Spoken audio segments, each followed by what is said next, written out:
Un arbre tétard, on appelle aussi ça une trogne. C'est un arbre qui peut être de différentes essences et qui a été taillé à répétition sur un même endroit. Et à partir de cet endroit, il y a des branches qui vont repartir. Et donc on le fait pour produire du bois de chauffage, notamment entre le 12e et le 18e pour l'industrie métallurgique. Et aussi l'élevage avec le pâturage, vu que l'herbe pouvait pousser entre ces arbres qui étaient assez espacés et taillés en hauteur pour pouvoir produire ce bois à partir de rejets qui sont très très vigoureux en fait.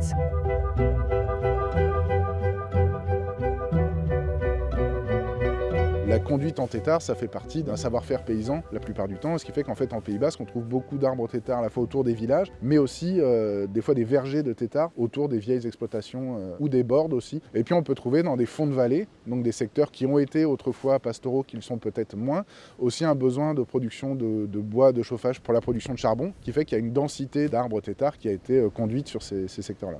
Alors toutes les essences ne peuvent pas être conduites en tétard. Par exemple, le chêne, quand il est assez jeune, il réagit plutôt bien. Quand il est un petit peu plus ancien, c'est compliqué. Le frêne, il réagit plutôt bien.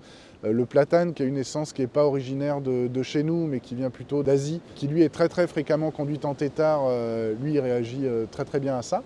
Après, d'autres espèces ne sont pas du tout adaptées pour ça et elles meurent dès qu'on coupe l'apex, donc la partie supérieure.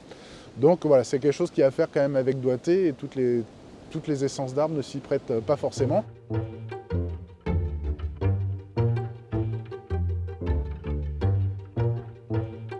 On va retrouver dans des arbres tétards des espèces animales et végétales qu'on trouve normalement dans des bois très très vieux, donc des arbres très vieux, ou dans des écosystèmes très vieux, donc par exemple des vieilles forêts.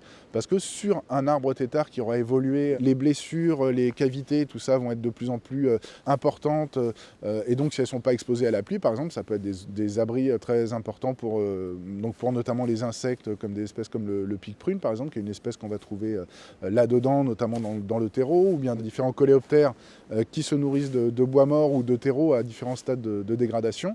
Il peut y avoir aussi dans des trous un petit peu plus petits des fissures, des colonies de chauves-souris par exemple qui s'installent. Il y a aussi pas mal d'espèces de fougères, de mousses qui vont se développer là-dessus. Et en fait, il va y avoir sur un seul arbre en fait, tout un écosystème qui va se mettre en place avec différentes micro-habitats, donc une capacité d'accueil qui est en fait assez importante sur un seul arbre.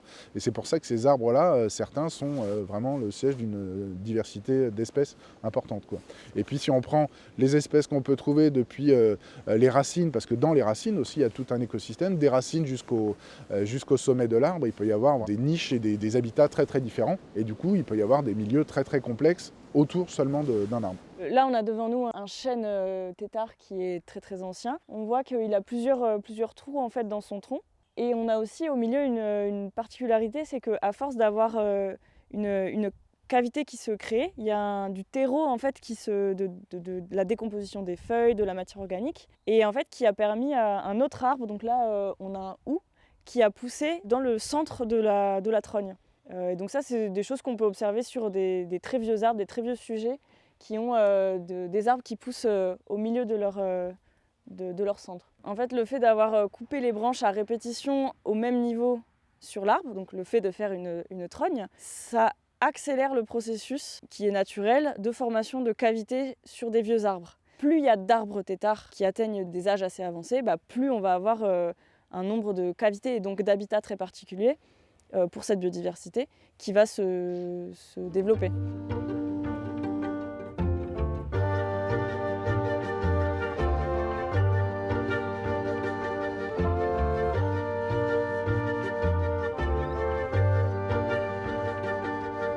En termes historiques, on sait qu'entre le 12e et le 18e, c'était un peu le pic de production de bois pour l'industrie métallurgique. Et il y a eu un gros déclin au 20e siècle, où là, il y a eu un abandon massif de la pratique. Et donc le paysage va changer parce que les pratiques qui façonnent ce paysage, elles ont changé.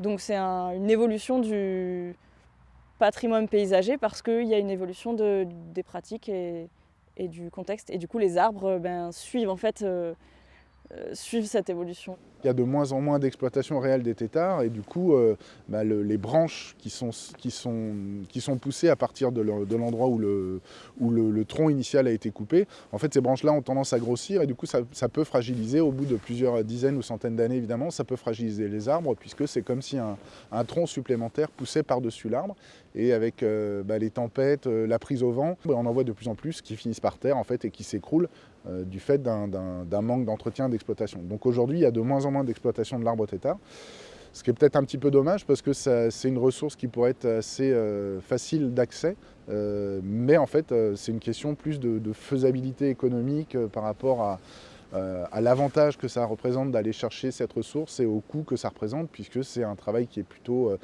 dans certaines conditions, plutôt manuel. Et donc du coup, ça nécessite des seuils de rentabilité qui ne sont pas encore aujourd'hui opportuns, mais opérationnels, mais ça peut changer, quoi. Si on arrête la taille et l'entretien des trognes, on a en fait au niveau de la zone de coupe, la taille des branches qui d'habitude sont taillées régulièrement tous les 5, 10, voire peut-être 15 ans. Si on attend très longtemps, si on attend 50, 60, 70 ans sans rien tailler, ce qui est le cas de quasiment la très grande majorité des trognes ont été laissés à l'abandon, leurs branches prennent un diamètre de plus en plus grand. Et donc si on le coupe alors qu'elles ont ce gros diamètre, les plaies seront trop grosses et c'est risqué de réhabiliter des vieux arbres têtards qui n'ont pas été taillés depuis longtemps.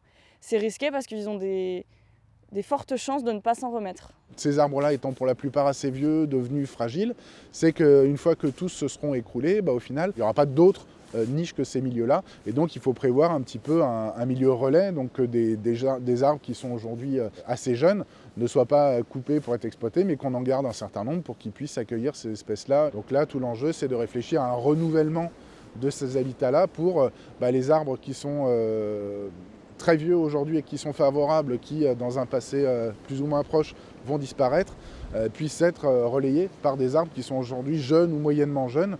Donc soit en s'assurant qu'il y ait des écosystèmes forestiers qui se développent en générant ces micro-habitats, soit en donnant un petit coup de pouce à la nature, en fragilisant certains arbres pour qu'il puisse y avoir ces blessures et ces cavités par exemple pour accueillir au moins temporairement ces effets sombres.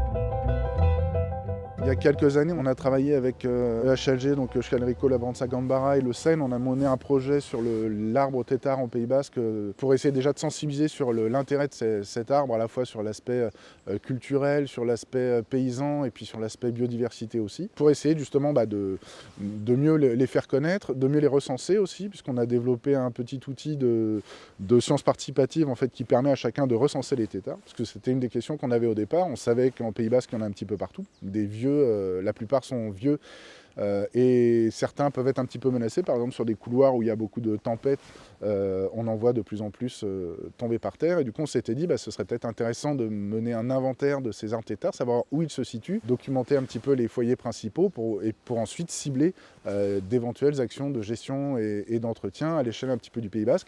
Et donc, on s'est vite rendu compte que nous-mêmes, c'était compliqué d'aller inventorier tous les arbres du tétard du Pays Basque. Donc, on a mis en place une enquête participative en ligne, en fait. Donc, si on tape sur Internet arbre tétard ou trogne Pays Basque, on arrive assez rapidement sur une plateforme participative. On qualifie assez facilement la taille du tronc, est-ce qu'il y a des cavités, tout ça. Puis l'enregistrer en base de données, ça permet de nourrir l'inventaire. Donc, c'est un inventaire qui se fait du coup de façon continue depuis le moment où l'a lancé. Il ne fait qu'être agrémenté chaque année par des nouvelles observations. C'est une technique qui a des utilités. Si elle peut servir, c'est bien de l'avoir en tête parce elle fait partie quand même de l'histoire, elle fait partie comme du patrimoine. Et donc de savoir que cette technique, comment on la met en place, comment on l'utilise, à quoi elle peut servir, est-ce qu'on en a besoin, est-ce que s'il y a des trognes qui ont été faites, est-ce qu'on peut les continuer à les tailler. Le but de ce projet, c'était d'aller se poser ces questions-là, en tout cas reparler de cette taille historique, ne pas la faire ni tomber dans l'oubli, ni perdurer juste pour la faire perdurer, mais trouver aussi quels usages actuels peuvent être maintenus et aller un peu enquêter en fait, sur tous les aspects de ces arbres qui font partie de nos paysages.